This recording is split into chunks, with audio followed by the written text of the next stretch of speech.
प्रभु यीशु मसीह के मीठे और मधुर नाम में फिर एक बार आप सबों का मैं स्वागत करता हूं।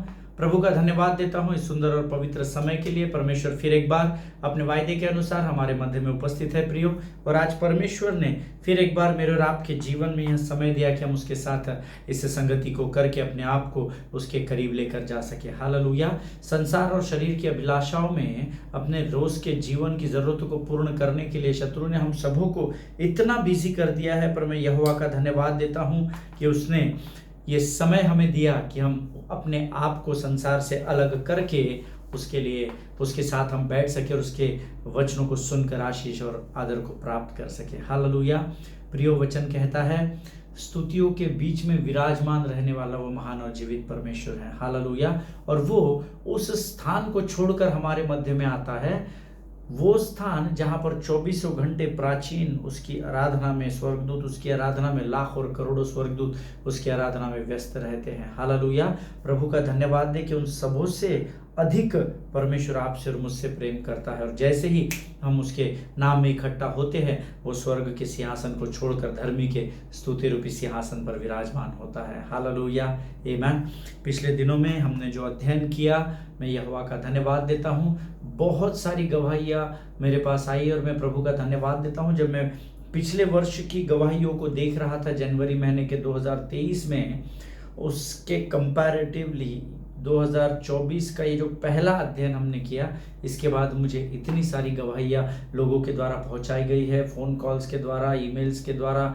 कुछ लोगों ने मुझे पर्सनली वैयक्तिक रूप में मिलकर बताया कि ये जो समय और बदलाव के विषय को लेकर जब आप इस पहले वर्ष में हमारे सामने आए, तो परमेश्वर ने इन वचनों के द्वारा हमें बहुत से आशीषित किया। हालेलुया। प्रिय, परमेश्वर किसी भी मनुष्य का कर्जदार नहीं है। हालेलुया। जो उसको आदर देते हैं, हमने उस दिन वचन पढ़ा था, जो मेरा आदर करता है मैं उन्हें आदर दूंगा। हालेलुया। प्रियो, परमेश्वर को आदर इसलिए नहीं देना है कि हमको उससे कुछ पाना है, परंतु प्रभु को धर्मी आदर इसलिए देता है क्योंकि वो आदर के योग्य महान परमेश्वर हैं। हालेलुया। आज एक नए विषय को लेकर मैं आपके मध्य में हूँ और प्रभु ने कुछ बातें जो मेरे हृदय में डाली हैं, मैं वो आपको लेकर इस 2024 के पहले महीने के दूसरे विषय को जब हम शुरू करने जा रहे हैं, मैं उसकी शुरुआत में आज आपके सामने प्रभु ने मुझे लेकर आया है। मैं प्रभु का धन्यवाद देता हूं कि उसने हम सबों को फिर एक बार एक नए विषय के साथ इकट्ठा किया है। आमीन। आज हम प्रभु से कुछ बातों को सीखेंगे, लेकिन इससे पहले मैं चाहता हूं क्यों ना पवित्र शास्त्र निकाल कर कुछ बातों को हम सीखें और परमेश्वर के वचनों को पढ़ने के द्वारा हम परमेश्वर का गुणानुवाद करें। सो आइए हम इस समय अपने पवित्र शास्त्र निकाल कर भजन संहिता उसका 31 अध्याय उसके पहले 7 वचनों को पढ़ेंगे। Psalms chapter 31 verses 1 to 7। भजन संहिता 31 और उसके 1 से लेकर 7 वचन।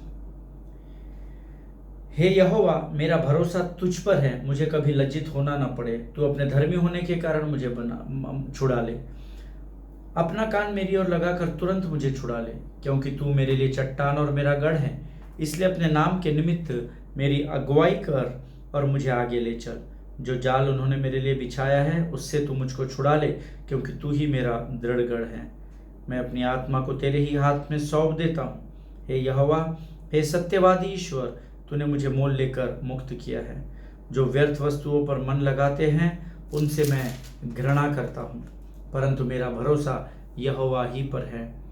मैं तेरी करुणा से मगन और आनंदित हूँ, क्योंकि तूने मेरे दुख पर दृष्टि की है। हालेलुया। ये परमेश्वर का वचन है। जितने भाई बहनों ने मेरे साथ इस वचन को पढ़ा, परमेश्वर आप में से प्रत्येक को बड़ी बरकत और बड़ी आशीष दे। देखिए, वचनों को पढ़िए। 2024 वर्ष परमेश्वर ने एक उद्देश्य के साथ हमारे जीवन में दिया है और उस उद्देश्य को पूर्ण करना है। देखिए, प्रभु के कार्य को पूर्ण करने के लिए प्रभु के वचनों का हमारे साथ होना बहुत बहुत बहुत जरूरी है। हालेलुया। वचन लिखा है, in you O Lord do I take refuge, let me never be put to shame, in your righteousness deliver me। हे यहोवा, मेरा भरोसा तुझ पर है। ये कौन लिख रहा है? दाऊद स्वयं, जो परमेश्वर के हृदय के सबसे करीब है, वो स्वयं दाऊद ये लिख रहा है, यहोवा मेरा भरोसा तुझ पर है। क्या आज आपका भरोसा हर परिस्थिति पर विजय पाने के लिए यहोवा पर है, या अपने ताकत बल बुद्धि पर है, या आपकी पहचान पर है, या आपके पड़ोसियों पर है, या आपके रिश्तेदारों पर है? ये आपको और मुझे तय करना है। भजन का लिखने वाला दाऊद कहता है, मेरा भरोसा तो यहोवा पर है, मुझे कभी लज्जित होना ना पड़े। देखिए, अभी वचन को समझिए, मुझे कभी लज्जित होना ना पड़े, मुझे लज्जित होने ना दे, ऐसे लिखा नहीं है, मुझे कभी भी लज्जित होना ना पड़े, भविष्य की बात कर रहा है। Hallelujah. You have to trust in the lord for today and for the day to come. Hallelujah. आपको परमेश्वर पर आज के दिन के लिए भी और आने वाले समय के लिए भी विश्वास करना जरूरी है। आमीन। तू अपने धर्मी होने के कारण मुझे छुड़ा ले, मेरे धर्मी होने के कारण नहीं, लिखा है दाऊद ने। हे प्रभु, तू धार्मिकता है, तू धर्मी परमेश्वर है, और तेरी धार्मिकता के कारण स्मरण करके, अपनी धार्मिकता को स्मरण करके तू मेरे जीवन को बचा ले। हालेलुया। अपना कान मेरी ओर लगाकर तुरंत मुझे छुड़ा ले। हालेलुया। परमेश्वर को दाऊद स्वयं कहता है, अपना कान मेरी ओर लगा, अर्थात जब तू मेरी ओर कान लगाता है और मैं तेरे सामने अपनी विनती को लेकर आता हूं, तो तू मेरी सुनता है प्रभु, और तू मेरी सुनकर मुझे मेरे संकट की परिस्थिति से निकाल ले। दाऊद की प्रार्थना है। हालेलुया।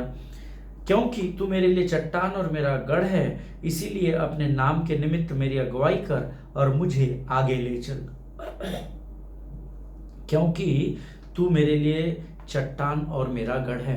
क्या आज आप सिर्फ गीत को गा रहे हैं? क्या तू मेरा शरण स्थान, तू मेरा गढ़ है, या सच में परमेश्वर आपके लिए चट्टान और गढ़ है? क्योंकि अगर यीशु नासरी आपकी चट्टान और आपका गढ़ है, तो फिर आपकी नींव को कोई हिला नहीं पाएगा। हालेलुया। लेकिन समस्या अंतिम दिनों में कलीसिया के साथ ये है कि हमने हमारी चट्टान और गढ़ हमारे धन, जमीन, जायदाद, लोगों को बना लिया है, जो कभी भी नींव हिल सकती है, वो जो स्वयं कमजोर है। ईमान। लेकिन अगर परमेश्वर आपका शरण स्थान, चट्टान और गढ़ है, तो यकीन मानिए प्रभु के लोगों, आपकी नींव को जीवन भर कोई हिला नहीं सकेगा। ईमान। आगे लिखा हुआ है, इसीलिए क्योंकि तू मेरा चट्टान और गढ़ है, इसीलिए अपने नाम के निमित्त मेरी अगुवाई कर और मुझे आगे ले चल, पीछे नहीं। तेरे नाम के निमित्त प्रभु मेरी सहायता और मदद कर और मुझे आगे लेकर चल। जब परमेश्वर आपकी शरण स्थान, आपकी चट्टान, आपका गढ़ बन जाता है, तो आप परमेश्वर के मार्ग पर आगे बढ़ने लगते हैं। हालेलुया। क्योंकि उस समय आपकी रक्षा करने वाला परमेश्वर स्वयं आपके हाथों को थाम कर आपको लेकर बढ़ रहा होता है। आमीन। आगे वचन में लिखा है, जो जाल उन्होंने मेरे लिए बिछा है, उससे तू मुझको छुड़ा ले, क्योंकि तू ही मेरा दृढ़ गढ़ है। देखिए, फिर से गढ़ के विषय में है। गढ़ पर तू मेरा शरण स्थान है और तू मेरा गढ़ है। ये गीत जब हम गाते हैं, इस गीत के द्वारा हम परमेश्वर को अपना समर्पण करते हैं। जब आप अपना समर्पण परमेश्वर को करते हैं, तो आपके विरोध में शत्रु के बिछाए हुए जाल से भी परमेश्वर आपको आज़ाद कर देता है। हालेलुया।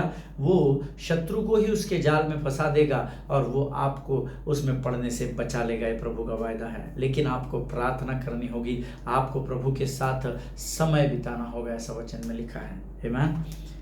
मैं अपनी आत्मा को तेरे हाथों में सौंप देता हूँ। हे यहोवा, हे सत्यवादी ईश्वर, तूने मुझे मोल लेकर मुक्त किया है। आमीन। अपनी आत्मा को परमेश्वर को सौंपना बहुत जरूरी है। हम क्या कर रहे हैं? ना आत्मा प्रभु को दे रहे हैं, ना शरीर दे रहे हैं। जब तक आप अपनी आत्मा को समर्पण नहीं करेंगे, तो परमेश्वर की आत्मा आपको कायल नहीं करने पाएगी। क्योंकि जब परमेश्वर की आत्मा आपकी आत्मा को एक कर देती है, कायल कर देती है, तो ये जो वचन है ना, जिसमें लिखा है अपनी आत्मा को तेरे हाथों में सौंप देता हूँ, जब अपनी आत्मा को आप प्रभु की आत्मा में सौंप देते हैं, तो आप आत्मा की अगुवाई में चलेंगे। हालेलुया। तब आप अपने शरीर और शरीर की अभिलाषाओं पर बड़ी आसानी के साथ नियंत्रण कर सकेंगे। इसीलिए दाऊद कहता है, प्रभु, हो सकता है मेरी बुद्धि, मेरा मन मुझे कुछ और बता रहा है राजा, लेकिन मैं अपनी आत्मा को तुझे सौंपता हूँ। हालेलुया। क्योंकि जब आपका आत्मा प्रभु की आत्मा में मिल जाएगा, तो आप परमेश्वर के हाथों को थाम कर आगे बढ़ सकेंगे। आमीन। जो व्यर्थ वस्तुओं पर मन लगाते हैं, उनसे मैं घृणा करता हूँ, परंतु मेरा भरोसा यहोवा ही पर है। जो व्यर्थ वस्तुओं पर मन लगाते हैं। अब व्यर्थ वस्तुएं क्या है? हो सकता है जो मेरे लिए अच्छा हो, आपके लिए व्यर्थ हो, या जो आपके लिए अच्छा हो वो मेरे लिए व्यर्थ हो, but according to the word of God जो बातें परमेश्वर के वचन के विरोध में है वो सारी बातें व्यर्थ कहलाती है। हालेलुया, आमीन। जो व्यर्थ वस्तुओं पर मन लगाते हैं उनसे मैं घृणा करता हूं, परंतु दाऊद कहता है, हे यहोवा मेरा भरोसा तुझी पर है। देखिए 7 वचन हम पढ़ रहे हैं, उसमें से फिर से दूसरी बार हमने सुना, मेरा भरोसा यहोवा ही पर है। मैं तेरी करुणा से मगन और आनंदित हूं, क्योंकि तूने मेरे दुख पर दृष्टि की है, मेरे कष्ट के समय तूने मेरी सुधि ली है। Hallelujah, very important word. When you are in trouble, it is only God Jesus Christ who is going to stand with you in your troubles. Hallelujah. जब आप संकट और सकेती के समय में होते हैं तो केवल केवल केवल यीशु नासरी ही वो एकमात्र परमेश्वर है जो आपके कष्टों में, आपके संकट के समय में आपकी सहायता के लिए खड़ा हो जाता है। हालेलुया। परमेश्वर इन बातों को समझने में आपकी सहायता करे, आपकी मदद करे। ये अद्भुत वचन है जो आज प्रभु ने हमें दिए हैं, और इसको जब इस भोर के समय में मैं सुन रहा था और प्रभु पर ठहरा था और प्रभु की आवाज़ को सुनने की कोशिश कर रहा था, प्रभु ने इन वचनों के द्वारा मुझे बहुत आशीष दी। हालेलुया। आज मुझे और आपको यहोवा पर भरोसा रखना बहुत ज़रूरी है। आमीन। आइए प्रियो, आज से हम एक नए विषय को शुरू करने जा रहे हैं। इस वचन के द्वारा प्रभु आपको बरकत दे, आशीष दे, और एक नए विषय को प्रभु की आत्मा हमारे मध्य में लेकर आई है। और इससे पहले कि हम उसमें आगे बढ़े, क्यों ना अपना समर्पण परमेश्वर को करें। आइए हम प्रार्थना करें और इस सुंदर और पवित्र समय में यहोवा परमेश्वर की उपस्थिति का आनंद उठाएं। Thank you Jesus. धन्यवाद यीशु, धन्यवाद यीशु, धन्यवाद यीशु, धन्यवाद Yeshu. Thank you Lord, thank you Lord, thank you Lord, thank you Lord. तेरी महिमा का बादल घेरे इस जगह पर, हे प्रभु तू छू ले हम सभी को, हे प्रभु तू छू ले हम सभी को। Thank you Jesus. धन्यवाद और धन्यवाद और धन्यवाद देते हैं राजा। प्रभु जी, सुंदर और पवित्र समय के लिए हम तुझे धन्यवाद देते हैं राजा। फिर एक बार प्रभु आज तेरी उपस्थिति को तूने हमारे मध्य में कायम किया, स्थापित किया, हम तेरा धन्यवाद देते हैं। विश्वास करते हैं इस समय तेरी उपस्थिति हमारे मध्य में, और तू अभी नज़र बनकर तूने हमारी यहाँ तक सहायता की, उसके लिए भी तेरा धन्यवाद देते हैं राजा। प्रभु जी, इस समय हम प्रार्थना करते हैं आने वाले इस नए विषय के लिए जो तूने हमको दिया है राजा। प्रभु जी, इस विषय के द्वारा परमेश्वर पिता तू हमारी सहायता कर, तू हमारी मदद कर। प्रभु जी परमेश्वर पिता, हम प्रार्थना करते हैं परमेश्वर पिता, जो बातें तो हमें सिखाने पर हैं उसके द्वारा परमेश्वर पिता हम आशीषों में बढ़ने वाली जाति हो सके राजा। शत्रु के हर एक युक्ति योजनाओं का खंडन यीशु नासरी के नाम से हम अपने जीवन से करते हैं राजा। जीवन की तमाम आशीषों के लिए हम तेरा धन्यवाद देते हैं प्रभु जी। सब कुछ हम तुझे समर्पित करते हैं राजा। शत्रु को हम अपने पाँव के नीचे यीशु के नाम से कुचलते हैं परमेश्वर पिता। अपने आप को यीशु के लहू में सुरक्षित करते हैं और विनती को धन्यवाद के साथ यीशु नासरी के मीठे और पवित्र नाम में मांगते, सुन और कबूल कर। आमीन, आमीन, आमीन। हालेलुया। प्रभु भला है और उसकी करुणा सदा सदा की है। परमेश्वर का उसकी विश्वास योग्यता के लिए बहुत बहुत धन्यवाद। फिर एक बार प्रभु आज हमारे मध्य में है। आज परमेश्वर हमें फिर एक बार एक नए विषय की ओर लेकर जाना चाहता है। बीते दिनों में जिस विषय पर हमने अध्ययन किया, प्रभु का धन्यवाद मैं देता हूँ कि बहुत सारे लोगों के जीवनों में परमेश्वर के वचनों का प्रभाव पड़ा। और वचन कहता है, प्रभाव जब वचन का पड़ता है तो धर्मी का जीवन बदल जाता है। हालेलुया। प्रभाव का पढ़ना जरूरी है, सिर्फ वचन सुनने से नहीं होता। The impact of the word of God is very important. Yakub 5:16 में लिखा है, धर्मी जन के प्रार्थना के प्रभाव से बहुत कुछ हो सकता है। The effectual fervent prayer of a righteous man लिखा है। आमीन। धर्मी जन का प्रार्थना का प्रभाव पड़ना बहुत जरूरी है। वैसे ही जब मैं आपको वचन बांटता हूँ, आप वचन सुनते हैं, उसका प्रभाव, मेरे बांटे गए वचन का प्रभाव आपके ऊपर और आपके सुने गए वचनों का प्रभाव आपके हृदय और मन पर पड़ना बहुत जरूरी है। आमीन। Today I am going to take you to a very simple subject yet very powerful. मैं आज आपको एक बहुत ही साधारण विषय के तरफ लेकर जाना आपका ध्यान केंद्रित करना चाहता हूं, लेकिन साधारण है पर बहुत सामर्थ्यशाली ये विषय है. But if you are religious then please hang on to religion for next few hours. Hallelujah. शायद इस अध्ययन के द्वारा जो बहुत रिलीजियस लोग हैं, जो इस वचन को अध्ययन करते हैं, जो अपने आप को बहुत अधिक पवित्र, बहुत अधिक धर्मी समझते हैं, अगर ऐसे लोग इन वचनों को सुन रहे हैं तो आपको थोड़ी देर के लिए अपने मन पर काबू पाना पड़ेगा. Hallelujah. Because this is not the religious subject. बहुत सिंपल है, बहुत पावरफुल है, लेकिन रिलीजियस सब्जेक्ट नहीं है. बिकॉज यीशु मसीह स्वयं खुद भी रिलीजन को मानता नहीं था. Hallelujah. My God whom I serve, he was not a religious God. Amen. He was a God who had sacrificed for everybody, not for a religion. Amen. उसने किसी धर्म के लिए, किसी विशेष धर्म के लिए अपने प्राणों को नहीं त्यागा, लेकिन उसने पूरी मानव जाति के लिए अपने प्राणों को त्याग दिया. हालेलुया. आमेन. आज के इस संदेश में मैं सिर्फ यीशु मसीह और उसके राज्य के विषय में बात करने वाला हूँ. हालेलुया. मुझे नहीं पता अभी प्रभु इस विषय में किन किन बातों को मेरे हृदय में डालेगा, बट प्रभु ने मुझे ये कहा है, ये subject is only it's about God and his kingdom. Yeshu Masih और उसके राज्य के विषय में हम इस अध्ययन में बात करेंगे. Today we are going to speak about something which is lost almost 2024 years before. Hallelujah.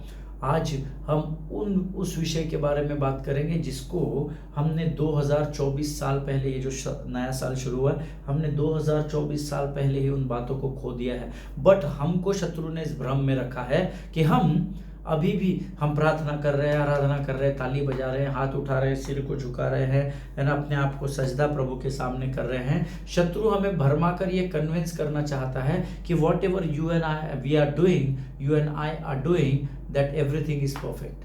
आमेन. जिनके सुनने के कान हो सुन ले. शत्रु चालाक है. You need to be very careful when you come to the word of God.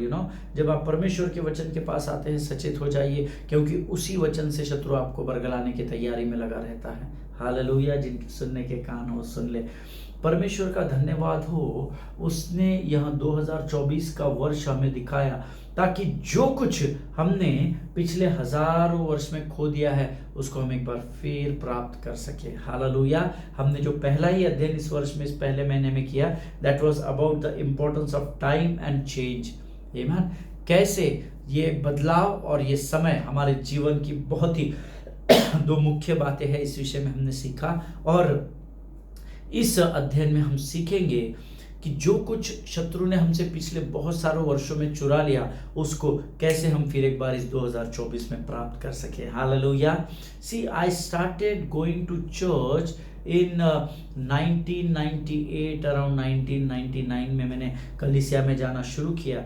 But I just used to go there for time pass, to be very honest. मैं सिर्फ वहाँ टाइम पास करने जाता था और बस जाकर बैठता था. मेरा ना ध्यान होता था, ना कुछ होता था. मोबाइल खेलना, ये खेलना, वो खेलना, और कलीसिया में बैठकर मैं मोबाइल खेलता था. Hallelujah.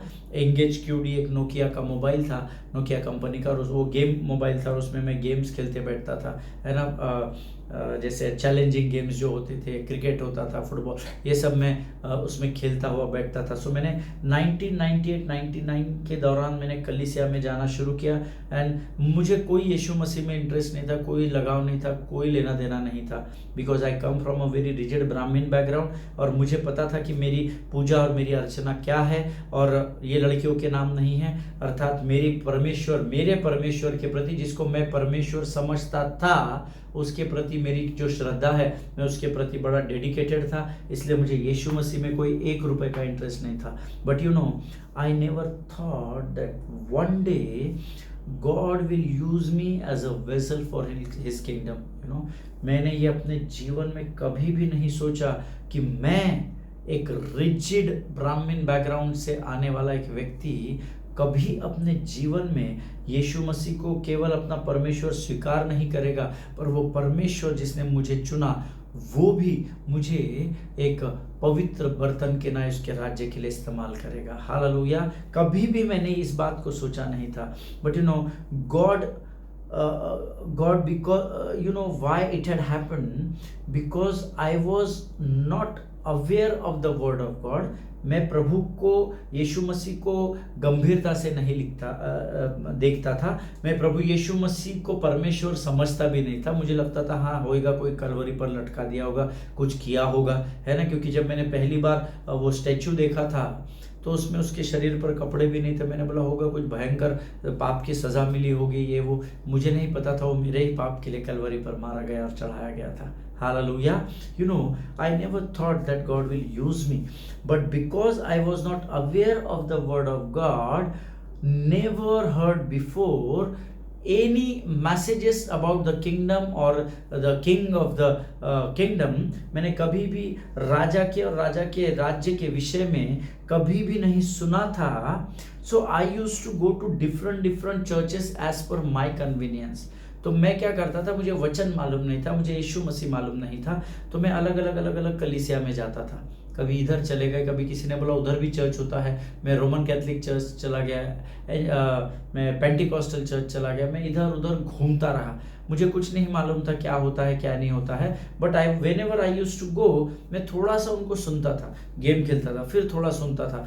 what I observed is everywhere Jesus Christ is different, है ना। हर जगह पर यीशु मसीह अलग अलग मुझे दिखाई दे रहा था।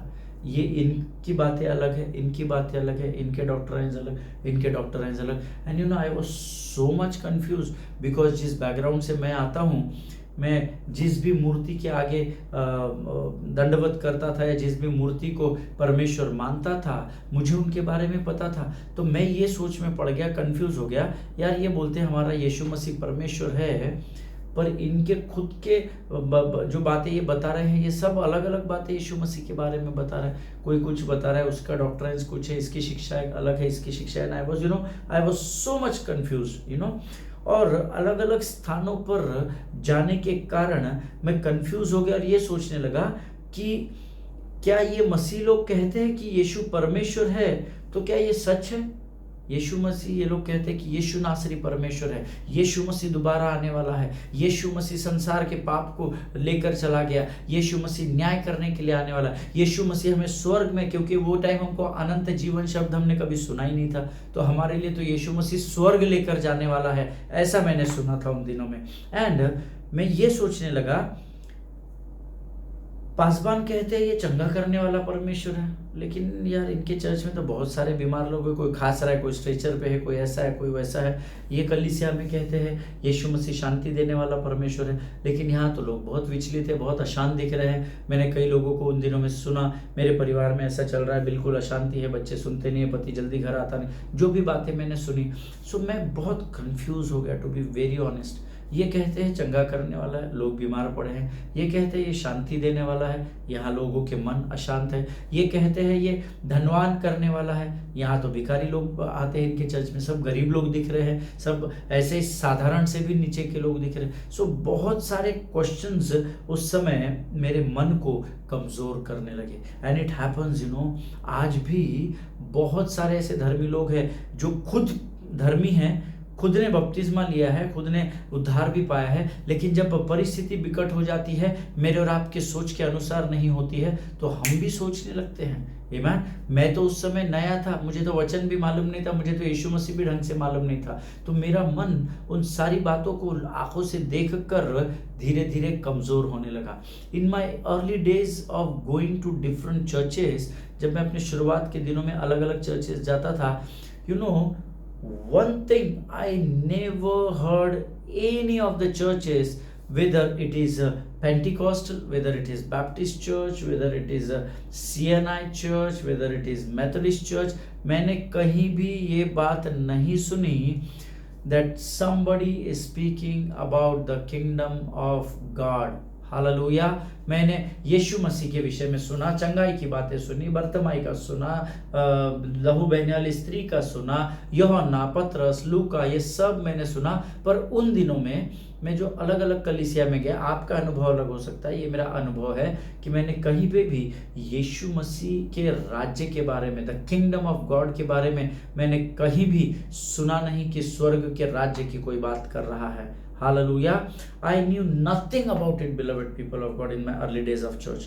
Amen. मेरे कलीसिया के शुरुआत के दिनों में मुझे परमेश्वर के राज्य के बारे में कुछ भी नहीं मालूम था। हालेलुया। मैं जिस पृष्ठभूमि या बैकग्राउंड से आता हूँ वहाँ मैंने ऐसा नहीं देखा। It was totally different. मेरी शिक्षाएं, मेरा अपब्रिंगिंग बहुत ही अलग था। मैंने ऐसा जो यहाँ पर मैं देख रहा था, ऐसा मैंने वहाँ पर क्या कहीं पर भी नहीं देखा था। आमीन। और तब मैं रिलीजन या धर्म इस शब्द को लेकर बहुत कंफ्यूज हो गया। आमीन। रिलीजन क्या है रे बाबा?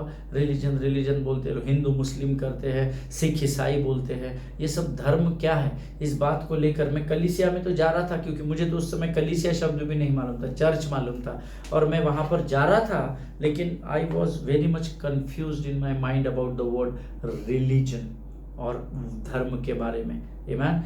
और and I came to know that the confusion is there because you know why people get confused. I'll tell you. मैं उस समय confusion में इसलिए आ गया because the method of the kingdom was lost. And what was the reason for that? मैं इसलिए confused था क्योंकि method of the kingdom was totally lost because it was buried in the graveyard of religion. Hallelujah. मैं देखिए क्या होता है ना, धर्म के नाम पर हमने उन दिनों मैंने महसूस किया कि परमेश्वर के राज्य की बातों को धर्म के नाम पर कब्रिस्तान में मानो गाड़ दे रहे। कोई परमेश्वर के राज्य के विषय में नहीं बोल रहा था। आकाश और पृथ्वी में अंतर हो गया, दिन और उजियाला हो गया, फिर आदम आया, हवा आया, बस वही सारे वचनों को मैं सीख रहा था, परंतु परमेश्वर का राज्य, nobody I saw in those days talking about the kingdom of God. Amen. Finger counting people, that too little, with a little knowledge. Amen. और मैं उस कारण में कंफ्यूज होता गया। बट यू नो, ऐसा इसलिए होता है क्योंकि लोगों ने धर्म के नाम पर परमेश्वर के राज्य और परमेश्वर के राज्य के अध्ययन को ग्रेवयार्ड में, कब्रिस्तान में गाड़ दिया है धर्म के नाम पर। इसीलिए परमेश्वर के राज्य के विषय में उन दिनों कोई बातचीत करता हुआ नहीं पाया गया। But today God wants to reintroduce to us His original purpose. Hallelujah. लेकिन आज इस अध्ययन के द्वारा परमेश्वर उसके मुख्य उद्देश्य को हम पर प्रकट करने जा रहा है। Today through this message we are going to rediscover the kingdom of God. Hallelujah. We are going to rediscover the kingdom of God. Amen. हम लोग परमेश्वर के उद्देश्य के विषय में, जो उसका असली उद्देश्य है, उसके विषय में हम इस अध्ययन में सीखने जा रहे हैं। आमीन। आज मैंने आपको जस्ट एक पृष्ठभूमि दी है ताकि आप समझ सके कि हम लोग किस विषय को अध्ययन करने वाले हैं। The topic of the sermon is God's original purpose. Amen. परमेश्वर का मुख्य उद्देश्य, इस विषय को हम सीखने जाने वाले। देखिए, परमेश्वर के बहुत सारे उद्देश्य, he has many purposes here for us in this world which he is going to fulfill through each one of us. Amen. बहुत सारे कार्य उसको इस पृथ्वी पर मेरे और आपके द्वारा करने हैं, लेकिन हम इस अध्ययन में ये सीखेंगे कि परमेश्वर का मुख्य उद्देश्य क्या है इस पृथ्वी पर। हालेलुया। आज हम यहाँ पर समाप्त करेंगे। The topic of the sermon is God's original purpose, परमेश्वर का मुख्य उद्देश्य। आमीन। कल हम इससे आगे बढ़ेंगे, मेरा विश्वास है।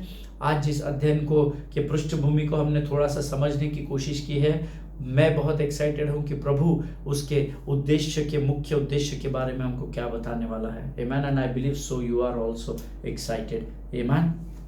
आइए प्रियो, इस समय के लिए, आज के इस अध्ययन की शुरुआत को प्रभु ने हमको दिया, क्यों हम उसका धन्यवाद करें। Let us pray. धन्यवाद और धन्यवाद देते हैं प्रभु जी। हम जानना चाहते हैं प्रभु इस 2024 में तेरा मुख्य उद्देश्य क्या है राजा, ताकि इस शुरुआत के समय से ही प्रभु तेरे उद्देश्य को, तेरी महान आज्ञा, तेरे मुख्य उद्देश्य को पूर्ण करने के लिए हम तत्पर हो सके राजा। तू हमें इस्तेमाल कर राजा। 2024 का वर्ष प्रभु हमारे लिए तेरे राज्य के बढ़ाने के कार्य का विषय हो सके परमेश्वर पिता। प्रभु जी तू हमें इस्तेमाल कर ताकि हम तेरे राज्य की बढ़ोतरी को, हमारी वो सेवकाई जो तूने हमको दी है उसमें हम अपनी जीवित आंखों से देख सके परमेश्वर पिता। जितनों ने सुना उनमें से हर एक को आशीष दे राजा। प्रभु परमेश्वर पिता इस समय हम अपने शरीर, प्राण, आत्मा, बुद्धि, मन को तुझे समर्पित करते हैं। अपना सब कुछ तुझे सौंपते हैं। अपने आप को यीशु के लहू में डुबोते हुए विनती को धन्यवाद के साथ यीशु नासरी के नाम से मांगते हैं। सुन और बड़ी दया से ग्रहण कर। आमीन आमीन।